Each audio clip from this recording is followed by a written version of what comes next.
blessings What's falling up, guys? on me. Welcome back to my channel. It's Damsel in Flight here. If you're new, I just started doing kayak vlogs and now I'm finding myself doing videos on kayak related products. Unexpected turn, but I'll take it. So thank you for being here.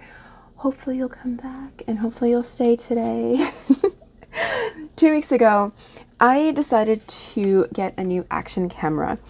I only had the GoPro Hero 3 Plus, so it was definitely time for an upgrade. And after much research and deliberation, I went with the Insta360 X3. I'm a solo filmer, so I felt like this camera was going to give me the most versatility, and on top of that, I can be extremely creative with it. So when I bought this camera, I also purchased the dive kit, and with the dive kit came the dive case. Now, I filmed with this dive case twice, and I was fine with the nadir being there. It's okay. I decided, like, I'll accept it.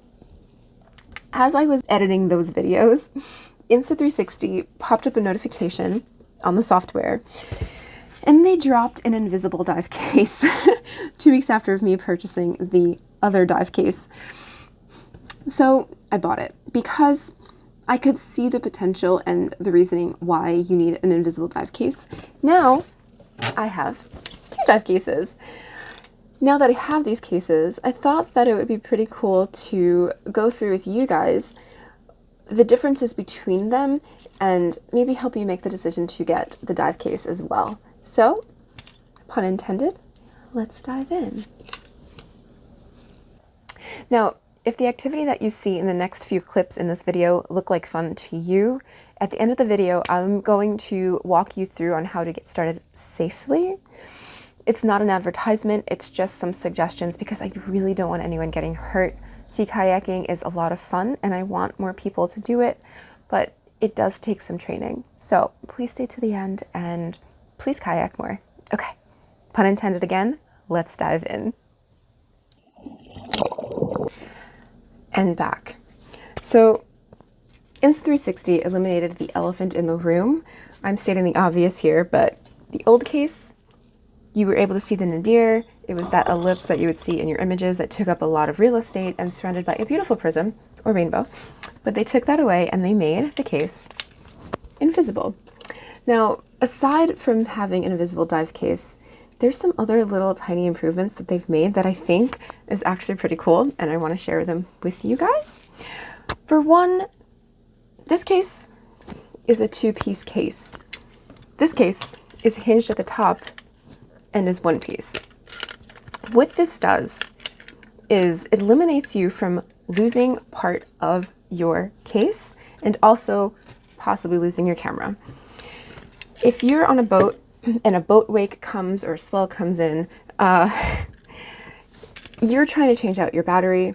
It is so easy for you to have this piece in your lap or holding it with the mount and this piece somewhere else and it rolling down, getting scratched, falling onto the sand, plopping into the ocean, contributing to microplastics, which is bad for the environment. So having it in 1 piece is just safer. The next thing that they did is they have a place now for 2 fog strips, and it's directly next to the lens. With the old case, the fog strips were underneath the lens and would go right there. So it's not up here, it was down here, and you would still get some condensation, and I didn't use both sides. There is a spot where you kind of could have put the fog strip on either side. I did not, but you would see condensation starting to build up without the fog strip. So now we have 2, and it eliminates fogs from both sides of your image. The next thing, and I think really important, is having the case the way that it was. We all know, if you have an Insta360 or if you researched it, that the lenses on the Insta360 bulge out. This is not a flaw on the camera. This is what makes the camera 360. This is our friend. However, we need to protect it. With this case, you have to be very careful when you're putting the top on because it's so easy to knock into those lenses and you could possibly scratch it. Again, if you're on the water and a boat wake had come or some energy happened in the water, really easy to knock it. The new case, you just have to plop it in this way now. Doesn't touch the lens. Close it. No lenses are touched, there's no fingerprints. Straight in we go. I really think that's a huge improvement, because that's just, I was always so worried about knocking that lens, and now I don't have to worry about that anymore when I don't use that case. There's so many little improvements. I need notes to kind of keep track of all of them. The next thing is there are 4 clips on this case, and on this case there are 2 clips. Now, I said this before, that's in 2 cases, or I'm sorry, in 2 pieces, but having just the clip as where it is, you have to have both of them closed in order for this to be secure. If it's not, it was so easy for this to just go boop and off. This case has 4 clips. I'm sorry. This case has 4 clips. And even with just one closed, it's still secure. It's not watertight, but again, the Insta360 is waterproof, so you wouldn't be running the camera as much, but at least you won't be losing the camera. Having the 4 clips makes it nice and watertight, but it just doesn't open up and things aren't going to go flying. Next, you can see in this image that in the nadirs, any nadir that would show up in your images, you could also slightly see silver inside. So aside from seeing the nadir that would go through, or that would show up on your image, you would also have those buttons. So they had to eliminate that, and now they're just on the side. Unintended consequence. I like only having 2 places to record from, because with 4, adrenaline's pumping, something cool just happened and you're fumbling on your switches, or you just want to like stop record. Now it's just one button or the other button. There's not 4 to think about. So unintended consequence, but I like that. Another unintended change maybe is the cases and the bags that it came with are now 2 different colors. So they actually feel a little bit differently too. They're a little different. One's bigger than the other, but nope, they're the same size. But yeah, so now the bags are 2 different colors, and I can color code my cases this way. I can put the older case in the light gray and the newer case in the dark gray, so I don't grab the wrong case. Why would I want to grab this case with me versus this case? If I was doing some kayak training on the water and there was a possibility of kayak paddles flying, boats being dragged across the deck, feet flying, carabiners flying, rocks, the whole 9 yards, right now I would rather have this one than the new one, because I want to protect the invisible dive case. So this is nice to have a second one, so now I could take the right one because it's in a different colored bag. The sound, I feel like the acoustics are different and better in this case. I don't know if I'm hearing things, but there are little channels in this case, and I'm wondering if that helped sound transmission versus this case where that isn't really the thing, isn't really the case, pun intended. It just, I was editing the other day and I thought I heard more sound. So that is a thing. The texture is different as well. This is a lot slicker. The real only traction that you have is on this rubber, which honestly, great, but it's only on one piece of the case.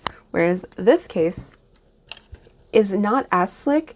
It has a little bit more traction. It's a little rougher, so it's not as slippery when the water hits it. I think that's it with improvements. Let's talk about how this case performs in the water. So Insta360 marketed this dive case to be a dive case, not to be an above water case. Some things that come along with using the dive case above water as opposed to inside the water where it's meant to be is there's a few little things to like deal with, and one of them is the water shedding. Now, this case tends to love water on the lenses. I noticed that as soon as I took it out, I didn't lick it like an ice cream cone. You know, you look at like a regular, like smaller action camera and it's like a 1-inch little screen. You just run that over your tongue and bam, you're kind of fixing the water shedding problem. This thing is literally an ice cream cone. It's like you're going to get a whole entire like 2 scoops of ice cream and you're licking it. I did do that eventually the second time I went out, and it did kind of help, not gonna lie. But I took this one out the other day and I noticed that this was better with water shedding, and I don't know if it's because it's a little rounder and it's a bit more bulbous, so the water kind of just doesn't stick and it falls off. Another unintended consequence, perhaps, I'm not sure. I'm gonna take this out this weekend in salt water, and I'm gonna do a second video on Insta360's camera and kayaking specifically, and I'll talk about that in the next video. So like and subscribe if you want to learn more about that. The other thing is scratching on the camera case. Now, you're taking this into coral reef environments where there's beautiful fish, and it is not as likely as it's going to get scratched unless you're dragging it or you've dropped it or a shark comes up and bites it. Now, this case did get scratched, and I was doing a roll because I wanted to test out the camera in that type of action. And I was in a little bit too shallow of water, and I hit my paddle on the bottom and I had to readjust, and in that readjustment I scratched the heck out of this case. It's about that much of a scratch, it's that wide and about that high. I'll show you a picture up here. Post-production, I honestly didn't see that scratch in post-production. So if you do scratch it, it's not the end of the world. Again, I might have to replace it once a year, but I'd rather spend $100 than another plus $400 to get a new camera. Now, in the next clips, I'm gonna put a little montage together, or I've put a little montage together, and you'll be able to see both of these camera cases side by side and see the difference of them. So, enjoy.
Welcome back.